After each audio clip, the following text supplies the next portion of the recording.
2a plus n minus 1d and also n by 2 a plus l। ठीक है ना। और एक हमने करवाया हुआ है sum of first n natural numbers. And there have been cases जहां पर इस चीज को सम ऑफ फर्स्ट एन को बहुत ही स्ट्रेंज वेज में यूज किया गया है। एमसीक्यू में मैं करवाऊंगी आपको, जो होता है n into N plus one divide by two. ठीक है, मतलब कि मैं 1 + 2 + 3 + 4 +5 so on till n numbers को ऐड करती हूं, तो इसको हम लिखते हैं n into N plus one by two. इसको गॉस फॉर्मूला भी कहा जाता है। एंड इसकी पूरी डेरिवेशन दिखाई हुई है इस बुक में कि how this formula has been derived.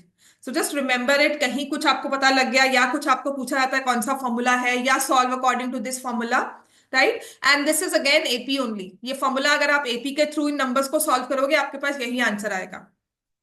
ठीक है, तो हमने प्लस माइनस साइन को ध्यान से रखना है। फर्स्ट टर्म आ गया। अब आप करो इसके next second question.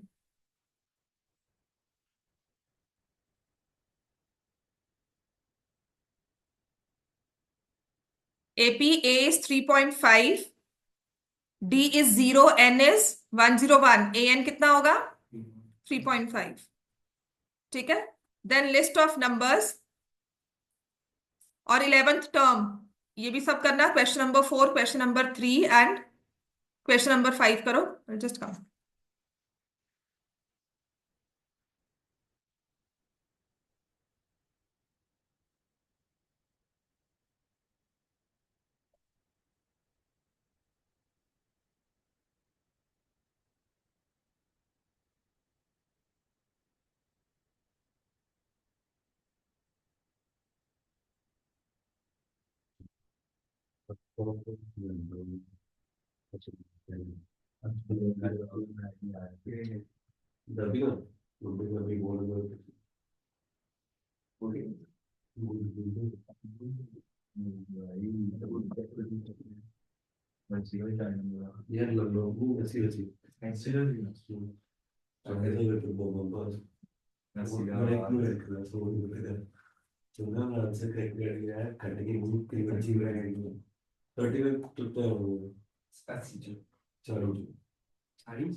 The list of numbers -10, -6, -2, 2 is AP, जिसमें फर्स्ट टर्म क्या है? -10। और कॉमन डिफरेंस क्या है? +4। बी पार्ट हो जाएगा। 11th term of the AP. First term क्या है इस एपी की? -5। Common difference +5/2 -5/2 +5/2। अगर ये नंबर्स ना आपको इस तरह से देखने मुश्किल लगते हैं, -5 -5/2, you can see it as -5 -2.5 0 2.5 and as such. अर्गुन समझ में आ रहे हैं क्वेश्चन? ठीक हो गया इतना? Question number 5, first 4 terms, first term -4 -2, common difference is -2। Fourth का आंसर क्या आ रहा है? निकालो। A11 इज -5 + 10 इंटू 2.5 आ गया। 25 - 5 20 हो जाएगा। ठीक है ना। The first 4 terms of an AP whose first term is -2, common difference is -2। First term -2 है, तो -2 -4 देन -6 -8। समझ में आ गया सबको ये? नेक्स्ट क्वेश्चन करें। 21st term of the AP whose first two terms are -3 and 4। Common difference कितना होगा इसमें? +7 -7। एवरीवन, -3 से 4 जाने में +7 करना होगा, है ना? तो उसने 21st टर्म निकालने को कहा है। अब आंसर मत देना, आंसर अपने अपने निकालो और मुझे ऑप्शन बताओ सारे क्विकली।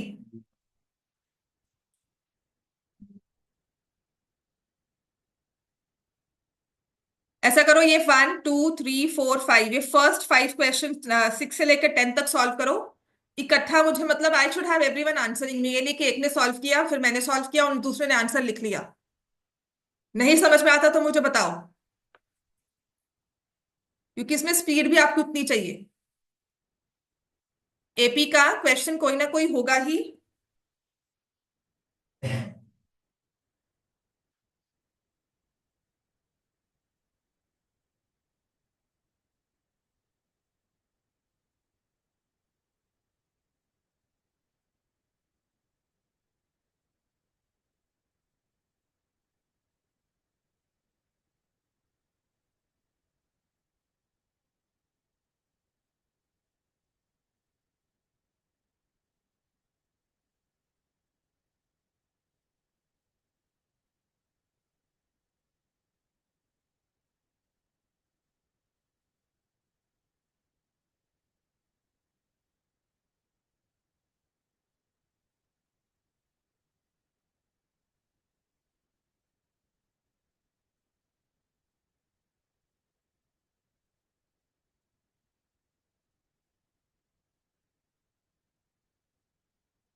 ओके सारे।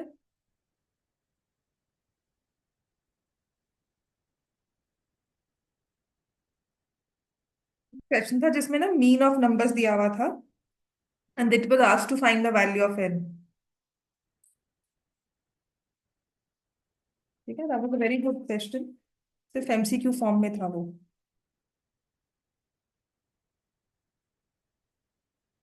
हाँ जी, क्वेश्चन नंबर 6 का आंसर क्या है?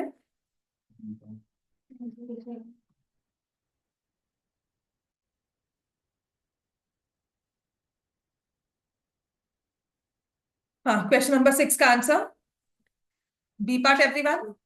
ठीक है, क्वेश्चन नंबर 7 का आंसर 33 एवरी। सेकंड टर्म में 13 है, फिफ्थ टर्म 25। तो सेकंड टर्म को कैसे निकालोगे?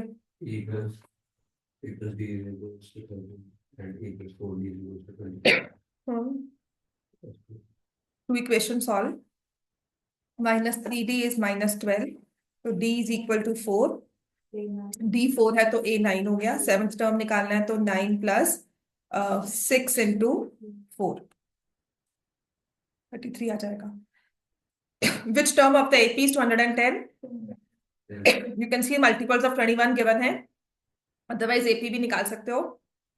ये वाला क्वेश्चन बहुत बार आपको पेपर्स में दिखेगा। Common difference of an AP is 5, then what is A 18 minus A 13? 25। 25, yes. हाँ, ए 17 माइनस ए 12 भी करोगे। कॉमन डिफरेंस ऑफ एन ये निकाल दिया। अच्छा, next. Two APs have the same common difference, first term of these, ये भी आपको बहुत बार दिखेगा, ये वाला क्वेश्चन भी और ये वाला भी। Fourth term from the and, ये फोर्थ टर्म एंड से ना की जगह they often right tenth term. Fourth term तो आप ओरली भी कैलकुलेट कर सकते हो। मैम 25 की 20?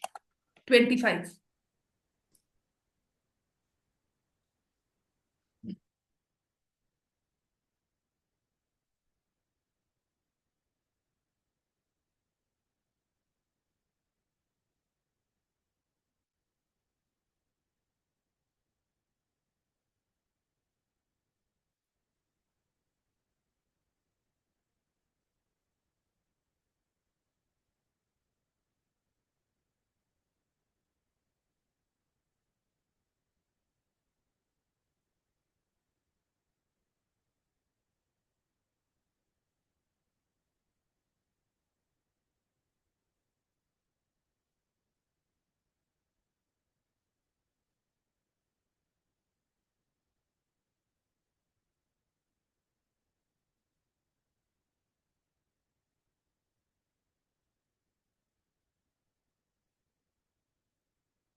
जाओ रियो, गो गो गो। नहीं जाएगा अभी, बाद में। नहीं जाएगा।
हो गया बेटा?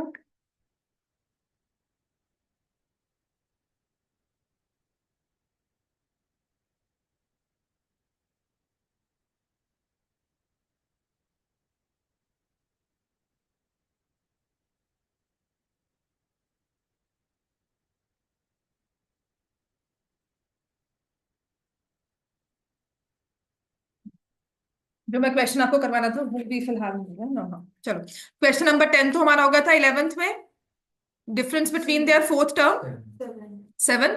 ठीक है ना, ये बुक में पेपर में आया हुआ है आपको। सेम कॉमन डिफरेंस है। ठीक है, तो let that common difference be A. First term of one of this is -1, other is -8। जब आपको डिफरेंस का है ना तो आपको फर्स्ट और सेकंड का ही लेना है। तो आपकी फर्स्ट ये हो गई टर्म, फोर्थ टर्म निकालनी है तो -1 + 3d हो गया, -1 + 3d। और माइनस करोगे दूसरे वाली क्या आएगी, -8 + 3d। तो ये -3d यहां से कैंसिल हो जाएगा, -1 प्लस ऑफ 8 विल बी 7।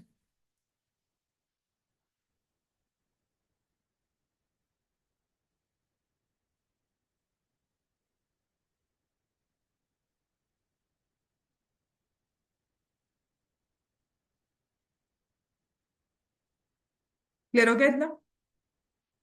अगर कॉमन डिफरेंस सेम है तो दोनों एपीज में डिफरेंस चलता आ रहा है वही होगा। Then if 7 times the seventh term of an AP is equal to, वैसे भी -7 दिया ही नहीं हुआ आपके ऑप्शन में, ठीक है ना, -7 नहीं दिया हुआ। 7 times the seventh term of an AP is equal to 11 times the 11th term, then it's 18th term will be 0। ये होता है ना, ये आपको प्रूफ लंबा क्वेश्चन बनकर भी आ जाता है।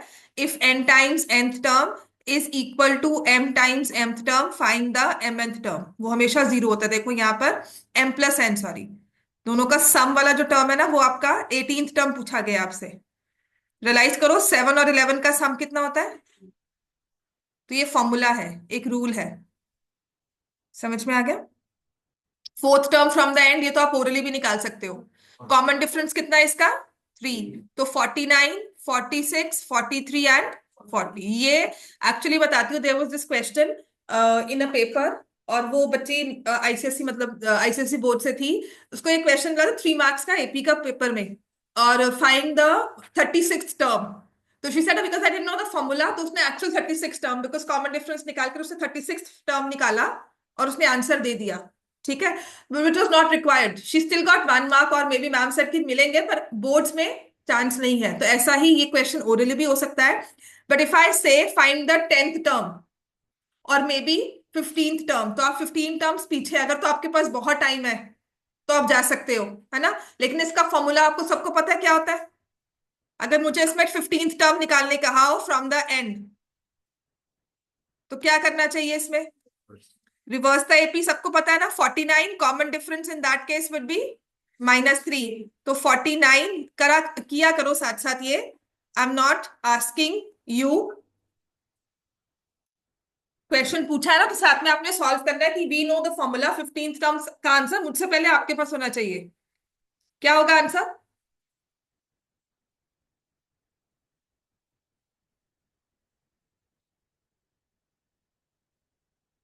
7। 15th term from the end will be 7। ठीक है, उस केस में जब हमने 15th टर्म पूछी है। अच्छा, finding the sum of first and first 100 natural numbers is Gauss. ठीक है, अब आ जाओ यहाँ पर 15th क्वेश्चन।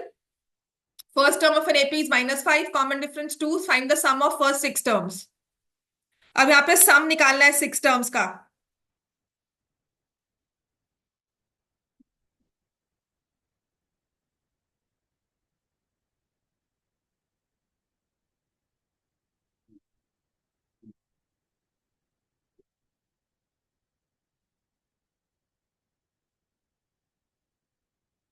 समझ में आ गया फॉर्मूला? 15th का answer will be A part. चलो नेक्स्ट से 3 क्वेश्चन करो। ये भी पेपर में आया हुआ है। उसके बाद मैं आपको करवाऊंगी जो मैं आपको बता रही थी कि सम ऑफ n नेचुरल नंबर्स पे the question had come in a twisted form, in other form, जहां पे आप रियलाइज करते हो कि अच्छा वो फॉर्मूला यूज करना है हमें।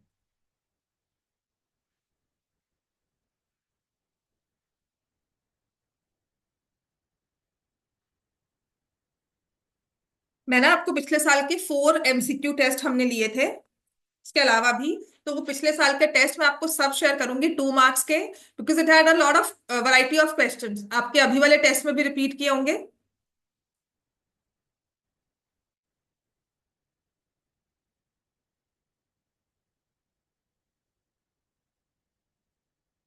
First 16 terms of an AP, इसका सम निकालना है आपको।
चलो, 16th का आंसर इज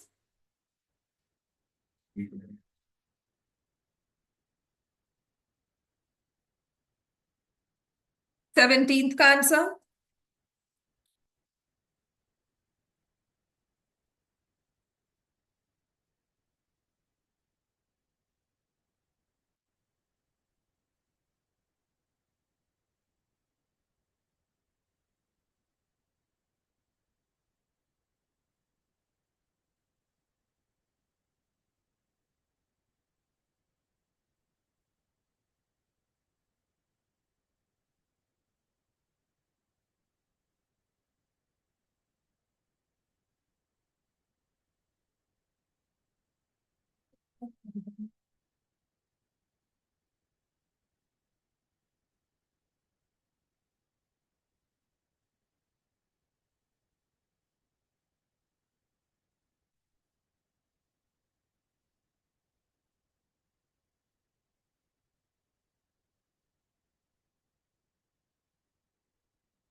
हाँ जी, 17th का answer will be 38। Everyone solve?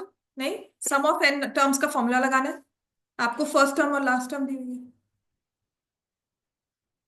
है ना। जहां पे एस एन कह दिया मतलब एस एन का फॉर्मूला या तो ये लगाओ, ठीक है, n/2 2a प्लस n-1d, है ना। अब तुम्हारे पास कॉमन डिफरेंस नहीं है इसमें, या फिर I know the other formula, AP is all about knowing these formulas बस, फर्स्ट टर्म लास्ट टर्म। तो आपके पास है 399, n/2 first term is 1 and 20, 21 यहाँ पे सब्ट्रैक्ट डिवाइड करोगे तो 19 आएगा, n इज 38। ठीक है, तो first sum of first 5 multiples of cos, ये तो हो ही जाएगा। आपको फॉर्मूला भी ना आता हो तो आपको फर्स्ट 5 मल्टीपल्स ऐड करना कोई बहुत मुश्किल टाइम भी नहीं लगता। अब जो मैं आपको क्वेश्चन करवा रही थी वो लिखो, if the mean of first n natural numbers, ये एपी का ही क्वेश्चन है, मतलब जो मैं आपको फॉर्मूला करवा रही हूँ उसी में से यूज होने वाला क्वेश्चन है। सो लिखा है, if the mean of if the mean of first n natural numbers is 5n divided by 9, find the value of n. By 9 find value of n. Mean लिखा हुआ है, कुछ कुछ टर्म्स जो यूज किए हैं, मीन लिखा है, फर्स्ट एन नेचुरल नंबर्स लिखा है। तो जब भी आपको मीन निकालना होता है क्या करते हैं, मीन निकालने के लिए हमारा general formula F I X I तो होता है, अदरवाइज हम क्या करते हैं, sum of all observations divided by number of observations. तो आपने फर्स्ट एन नेचुरल नंबर्स को ऐड किया, 1 + 2 + 3 सो ऑन टिल एन, उसको किससे डिवाइड किया होगा? एन से। और क्या आंसर आया? 5n/9। बस यहां पर to add these numbers we should know the formula. अगर नहीं भी कर सकते तो आपको एपी लगाना आता हो। बाय 2, यहाँ पे n है, दिस इज 5n/9। जैसे जिस सैंपल पेपर में या बोर्ड के पेपर में एक क्वेश्चन था, वहां पर कुछ ऐसा था कि n की वैल्यू फ्रैक्शंस में आ रही थी। The correct answer would have been solve by this only. 126/3 शायद मैंने अभी आपको दिया भी हो इन पेपर्स में। 26/3 कुछ करके ऐसा आ रहा था, बट देन आई रियलाइज कि नहीं, गलत है, क्योंकि हो सकता है किसी ना किसी पेपर में ओवर गलत कुछ या लिखा हो। तो ये ऐसा ही क्वेश्चन है। तो जब आप इसको सॉल्व करोगे, 9n + 9 = 10n, तो n की वैल्यू क्या आ गई? 9। ठीक है, ये एमसीक्यू में आया हुआ क्वेश्चन है, बोर्ड क्वेश्चन कह सकते हो। समझ में आ गया सबको? If you ever see this question in your pre boards or in any of the boards that following, तो आपको पता है कैसे करना है। ठीक है ना? अब सैंपल क्वेश्चन 2 में लिखा हुआ है कंपाउंड इंटरेस्ट कहा हुआ है। फॉर्मूला है ना, n × n + 1/2। देखना, तुमने लिखा 1 + 2 + 3 सो ऑन टिल n, इसको डिवाइड बाय n किया। फिर तुमने इस फॉर्मूला को लिखा n × n + 1 whole divide by n। तो डिनोमिनेटर और इसका न्यूमरेटर आपस में मल्टीप्लाई हो जाएंगे ना। क्लियर हो गया इतना सबको? अच्छा, कंपाउंड इंटरेस्ट लिखा हुआ है ना, तो कभी भी एपी फॉर्म नहीं होगी ये, है ना, because compound interest means interest on interest. अगर सिंपल इंटरेस्ट होगा तब एपी होगी। तो जस्टिफाई करने का मतलब उसने क्या लिखा है? फर्स्ट ईयर के एंड का अमाउंट लिख दिया, सेकेंड ईयर के एंड का लिखा, थर्ड ईयर में लिखा, but this the common difference is not same. कभी भी जस्टिफाई करना ना एपी को, तो उसका कॉमन डिफरेंस सेम नहीं दिखाना आपने कि एपी है या नहीं है। अगर एपी है तो तीन टर्म्स का डिफरेंस सेम होगा, और अगर नहीं एपी है तो तीनों का डिफरेंस अलग होगा। ठीक है, क्लियर हो गया इतना? अब आ जाओ, nth term of an AP can not B n² + 1। अगर एपी की nth टर्म है तो वो क्वाड्रेटिक नहीं होगी। वो कौन सा एक्सप्रेशन होगी? It would be an linear expression. It would be of the form an + b। General term of an AP would always be of the form an + b। Properly जब सॉल्व कर लोगे, जैसे कि अगर मैंने 1 लिखा है, 3 लिखा है, 5 लिखा है, 7, इसका जनरल टर्म मुझे निकालना है, या any AP if I take, जैसे कि आपके पास यही थी -5 -5/2 0 5/2, इसकी nth टर्म निकालनी है। लिखो क्या होगी इसकी nth term. That's what I से ना, जब मैं बोल रही हूँ nth टर्म निकालनी है तो फटाफट से निकालो। क्या मैं जो बोल रही हूँ वो सही है? लीनियर एक्सप्रेशन आएगा, वो कैसे आता है? ठीक है, तो हम इसमें क्या लिखेंगे? -5 + n-1 इंटू +5/2।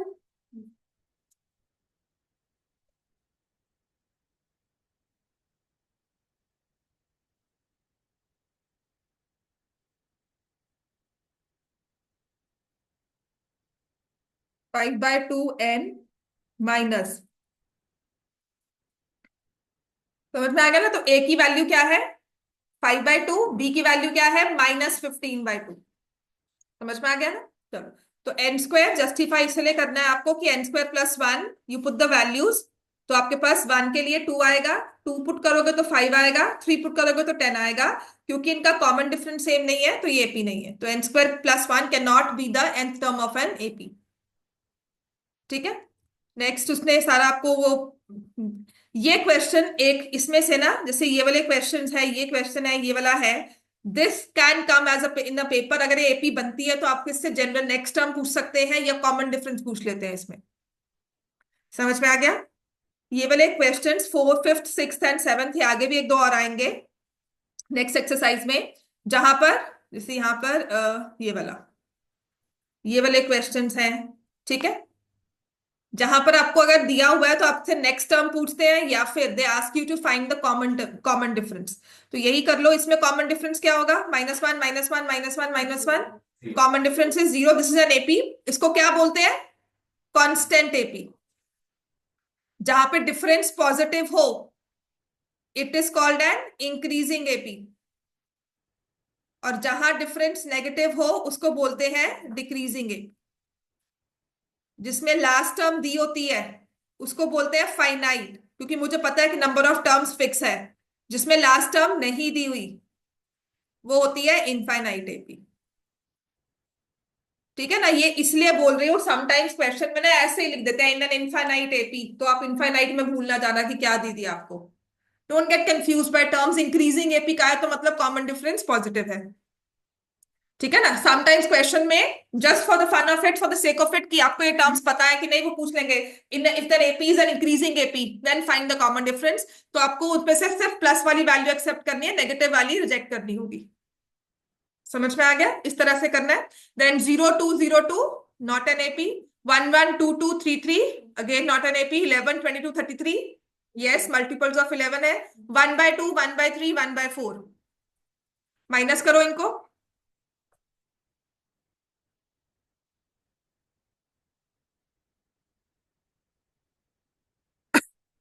तो हम लिखेंगे 1/3 minus 1/2। 1/4 minus 1/3 not an AP. 2 2 square 2 cube 2 4 2 raised to power 4 again not an AP. But ये वाले क्वेश्चन को ध्यान से करना है। एपी होता है ना, ये √3 है। इसको क्या लिखोगे? 2√3, because we see composite numbers in between, तो उसको आपको प्राइम करके, उसको क्या कहते हैं, उसको उसको सॉल्व करके पूरा लिखना होगा। This would be 3√3 4√3। अगर आपसे नेक्स्ट टर्म पूछी गई है ना एपी की, मान लो आपका केस स्टडी का क्वेश्चन है, ऑप्शंस नहीं दी हुई, तो don't write 5√3 is the next term. आपने क्या लिखना है? 3 × 5 स्क्वायर अंडर रूट में कौन सी नेक्स्ट टर्म होगी? √75। समझ में आ गई बात? आपको √75 में मार्क्स मिलेंगे। हो सकता है जो आपने 5√3 किया उस पर कट जाए नंबर, या आधा नंबर मिले। जिस फॉर्म में एपी दी हुई है उसी फॉर्म में आपको टर्म उसकी लिखनी है, क्योंकि आंसर पीछे ऐसे ही दिया हुआ है।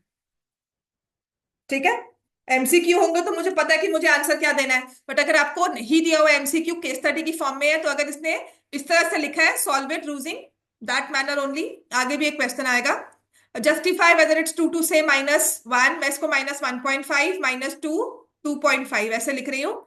-1 -1.5 -2 देन 2.5 फॉर्म्स एन एपी। लेकिन हमारी फोर्थ टर्म जो है वो आउट ऑफ द ब्लू आ गई, therefore it does not form an AP. First three terms में तो है, अगर हमें ये नहीं टर्म मेंशन की जाती तब तो हम कहते कि हाँ एपी फॉर्म हो रही है, लेकिन हमें फोर्थ टर्म मेंशन कर दी तो एपी फॉर्म नहीं हो रही।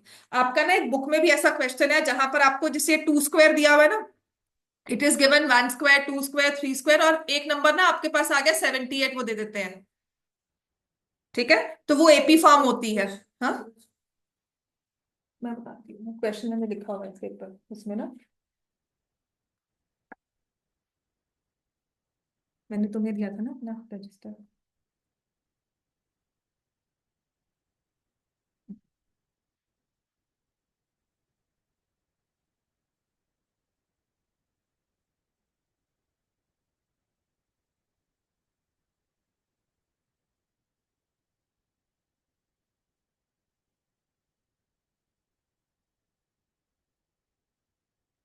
एपी की वर्कशीट है किसके पास? इसमें नहीं।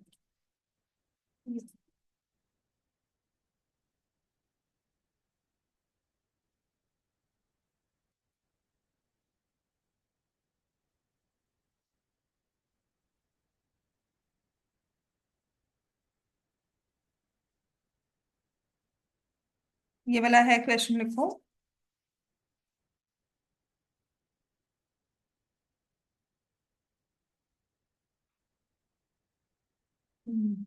ये बुक का क्वेश्चन है मेरे पास, कभी इसमें भी नहीं लिखा हुआ। बुक में ना एनसीईआरटी किसके पास है? मेरे पास भी है, रुको।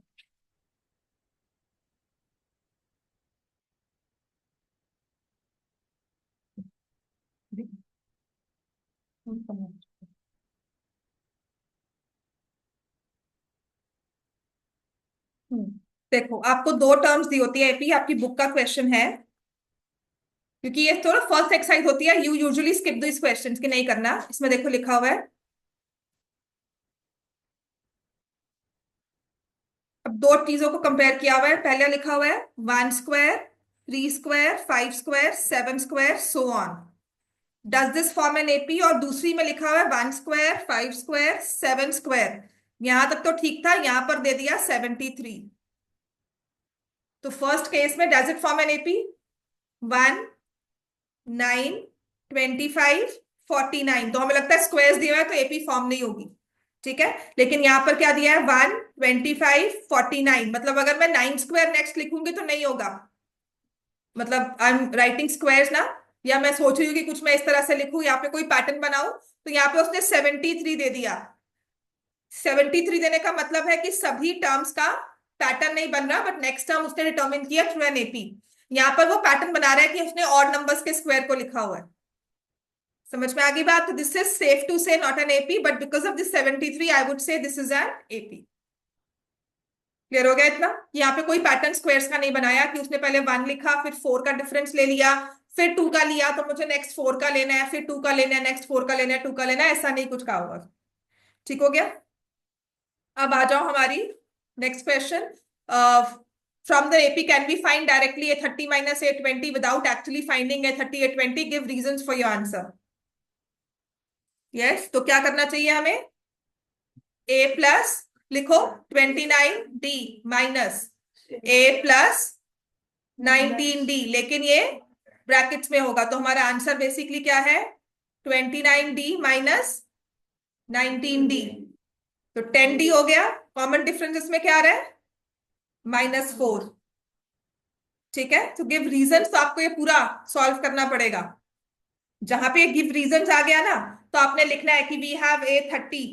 पहले तो let A be the first term, D be the common difference, A is equal to -3, common difference is equal to -4, then an is equal to A plus n-1D। A30 की वैल्यू निकालोगे, A plus 29D, and A20 will be A plus 19D. Now you take A30 minus A20, properly इसे solve करना होगा। ठीक है, next fourth question. Two APs have the same common difference. First term of one AP is 2 and that of the other is 7. दो APs है, उनका common difference same है, let that common difference be D. तो first term मतलब एक AP को आपने x ले लिया, दूसरी एपी को आपने वाई ले लिया। डिफरेंशिएट करना है ना उनको, दो चीजें को अलग अलग करो, कैटेगरी ए कैटेगरी बी करते हैं ना, ग्रुप ए ग्रुप बी करते हो ना ऐसे हमेशा, तब हमेशा अपने आप को क्लियर रखा करो। टू एपीज, इसकी फर्स्ट टर्म 2, इसकी first term 7, common difference D, इसका भी कॉमन डिफरेंस डी। तो y करने के लिए इसमें आप एक्सप्लेन करें, difference between their 10th term is same age difference between their 21st terms, because common difference is same. ठीक है, तो जो इनिशियल उनमें डिफरेंस रहा है वो हमेशा रहेंगे because of the same common difference. Clear हो गया? Which is same as the difference between any two corresponding terms. y कहते हैं x का 10th टर्म और y का 10th टर्म, इनका difference is same as x का 21st टर्म माइनस y का 21st टर्म। ऐसा क्यों है? क्योंकि कॉमन डिफरेंस सेम है। आपने अगर कॉरेस्पॉन्डिंग टर्म ले रहे हो, 10th टर्म ले रहे हो, तो इसमें भी +9D कर रहे हो, 2 + 9D लिख रहे हो, है ना। दूसरे में भी 7 + 9D लिख रहे हो, तो कॉमन डिफरेंस तो सेम है, वो सब्ट्रैक्ट हो जाएगा, उनका डिफरेंस सेम आएगा। This could be the reason, आपने सिर्फ उसको सॉल्व करके बताना है। ठीक है, next, 0 is the term of the AP, justify your answer. Justify का मतलब आपको, इफ 0 इज अ टर्म तो आप क्या लिखोगे, then an will be equal to 0। तो फॉर्मूला लगाओगे इसमें। जस्टिफाई अगर आप मुझे कहोगे बताओ मैम है 0 आती है कि नहीं आती, तो मैं क्या करूंगी? It's something, someone is asking you कि 0 इसमें आता है कि नहीं आता, आप कहते तो नहीं आता, वो कहते कैसे, तो आप कैसे का आंसर क्या दोगे, है ना। जस्टिफाई का मतलब है कि आपको किसी ने पूछा, आपने उसे समझाकर कहा कि ये बेटा ये ऐसे करना है, वो पूछता है क्यों, है ना, या कैसे करना है, तो आपने उसे दिखाना है। That is what justification is. तो मुझे पता है एपी का फॉर्मूला ये होता है nth टर्म का 0, 31 + n-1, कॉमन डिफरेंस इज -3, ठीक है। तो -31/3 + 31/3 is equal to n-1, because n is a fraction, therefore 0 is not a term of the given AP.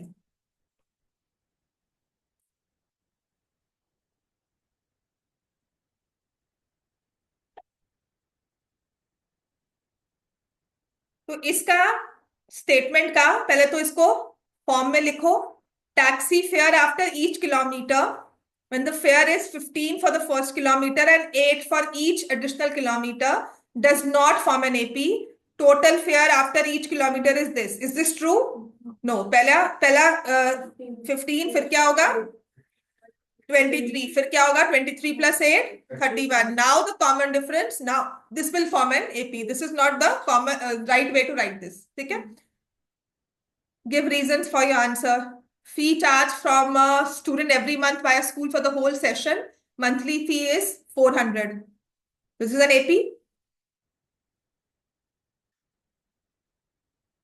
400 400 400 constant AP हो जाएगा ना।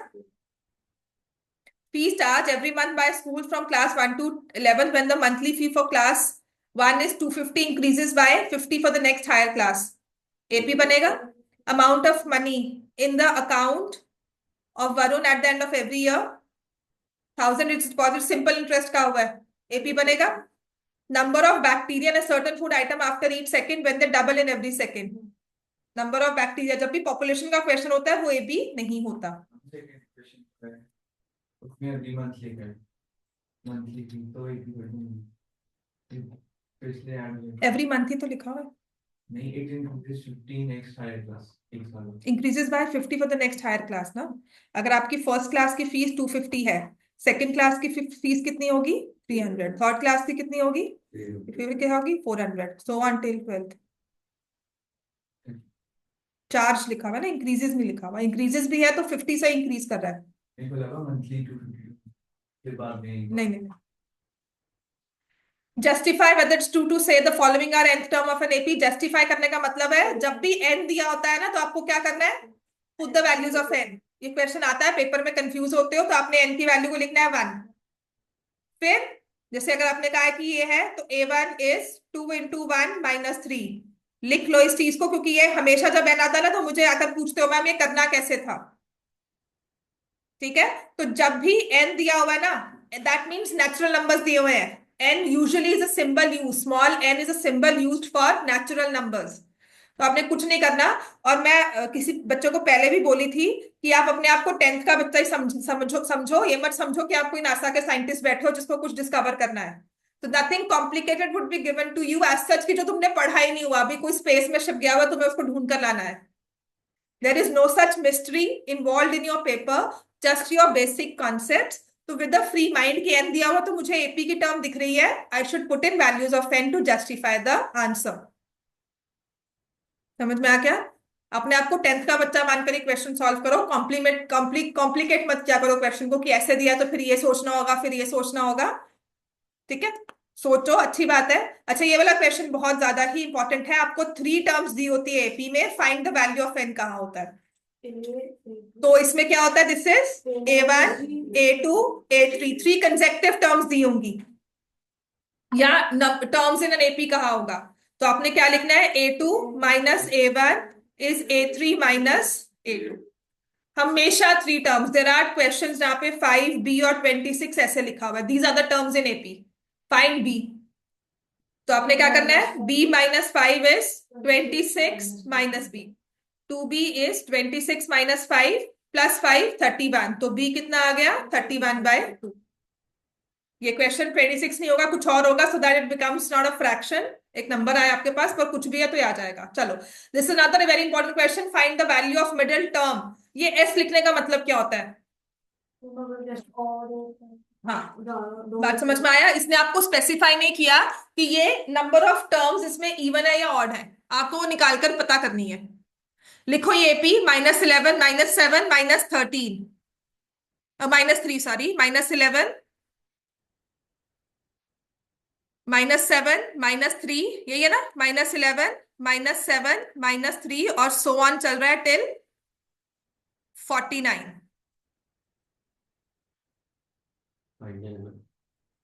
मिडल मोस्ट टर्म और टर्म्स, मिडल मोस्ट टर्म निकालनी है। और ब्रैकेट में ना उसने एस को ऐसे ब्रैकेट में लिखा है कि मुझे नहीं पता, क्वेश्चन ने स्पेसिफाई नहीं किया आपको कि एक टर्म निकलेगी या दो टर्म निकलेगी। मतलब the question is seriously grilling you on your concepts. ठीक है, तो सबसे पहले आपने क्या निकालना है, how many terms are there in this AP. ठीक है, 16। तो आप लिखोगे a n is equal to a plus n minus one d. ये ना चीज, क्योंकि मीडियन ना आपको 9th क्लास में नहीं करवाया हुआ, तो ये चीज आपके लिए थोड़ी सी मुश्किल हो जाती है समझने के लिए। This is -11 plus n minus one into 4 लिखूंगी। +11 किया तो कितना आ जाता है 60, डिवाइड बाय 4 किया n माइनस वन, तो ये कितना आ गया 15 + 1, n नंबर ऑफ टर्म्स कितनी हो गई 16। अब देखो 16 बच्चे बैठे हुए हैं, दो बच्चों को आपको मिडल वाले बच्चे को उठाना है, मतलब वो ना आधे इधर आधे इधर। ठीक है, सो 16 का एग्जैक्टली हाफ होता है 8। Now if you pick 8 child, उससे पहले 7 बैठे हैं, उसके बाद 8 हो जाएंगे, राइट। तो 8 चाइल्ड क्या कहेगा और 9th वाला क्या कहेगा कि आई एम ऑल्सो देयर। बात समझ में आई। 6 बंदों में सोचो, आपने 6 पर्सन्स को ऐसे बिठाया हुआ है, who is the middle most in this case, exactly middle में जो आए। आप 3 नहीं कह सकते हो, क्योंकि इफ यू पिक 3, उससे पहले 2 है, उसके बाद 3 है। तो if you are rewarding a person, तो 4th वन विल से कि नहीं, ये आपका मेथड सही नहीं है। ठीक है ना। तो जब आपकी नंबर ऑफ टर्म्स ऑड होती हैं, इवन होती हैं, so there are 2 middle most terms. बात समझ में आ गई ना क्यों। और जिसको हम निकालते हैं n/2, n/2 + 1, इसको मैंने पता कैसे याद किया हुआ था, क्योंकि n अगर 16 होगा तो 16 तो डिविजिबल बाय 2 है ही है, तो उसको डिवाइड बाय 2 करो, फिर उसमें 1 प्लस कर दो। ठीक है, और अगर ऑड है तो मुझे number of terms middle most निकालनी है, तो उस ऑड को पहले मैं इवन बनाऊंगी +1 करके। 2 वैल्यूज मिडल मोस्ट है ना, अगर नंबर ऑफ टर्म्स इवन है आपके पास। अगर मैंने कहा कि मिडल वाला बच्चा उठ कर आओ, तो कौन उठ कर आए, इफ 3 कम्स, 3 आए, 3 या 4 नहीं, इफ 3 कम्स, और मैं रिवॉर्ड दे रही हूं, मैं कह रही हूँ एक्स्ट्रा +2 मार्क्स मिले होंगे मिडल वाले बच्चे को, तो 4 वाला भी तो कहेगा ना कि मैम ये मिडल कैसा हुआ, है ना। If I pick 4, again the other one, all others will say कि ये मिडल कैसा हुआ, राइट। सो हम इन दोनों वैल्यूज को मिडल मानते हैं, क्योंकि हमने सीरीज को सेपरेट करना है कि आधे इधर है आधे इधर है। तो you pick 2 values 3 and 4 in that case. But if I have 5 numbers, clear cut, 3 is the middle most one. तो मैंने रट्टा ऐसे मारा हुआ था कि अगर मेरे पास ऑड नंबर्स हैं, तो मुझे उसे डिवाइड बाय 2 करना है, मुझे पॉइंट में वैल्यू मिलेगी, मुझे पॉइंट में वैल्यू नहीं चाहिए, मैं उसमें हमेशा +1 करूंगी, because there can not be any one sitting in 23.5।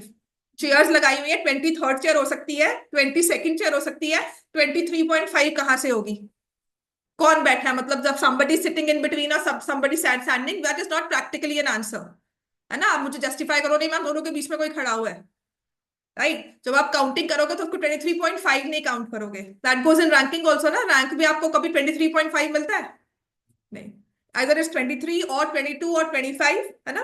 तो यही वे होता है। तो जब भी ऑड होगा तो I can not justify n+1 position में, तो मुझे n+1/2 करना है। नंबर को ऑड है, इवन बनाकर डिवाइड बाय 2, सिर्फ एक टर्म आएगी।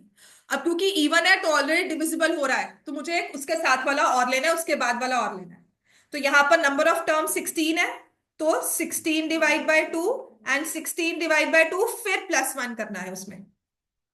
तो 8th term and the 9th term are the middle most terms.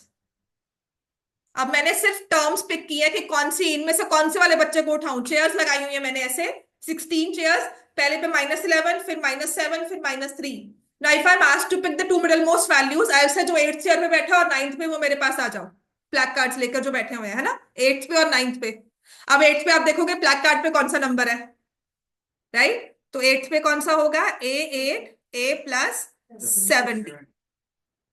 ठीक है, ए की वैल्यू आपके पास है, डी की वैल्यू आपके पास है। देन आई विल से 9th पे कौन सा है, चाहे A+8D, या फिर आपने 7 निकाला है तो -4 उसमें करना है, +4 करना है उसमें। ठीक है, तो -11 + 7 × 4, 28 -11 कितना हो जाएगा 17, और 17 में 4 ऐड करोगे तो क्या आएगा 21। समटाइम्स दे से फाइंड, फाइंड क्लास है, अच्छा 2 मिनट बस। समटाइम्स दे से find the middle most terms, या फिर कहा जाता है find the mean of the middle most terms.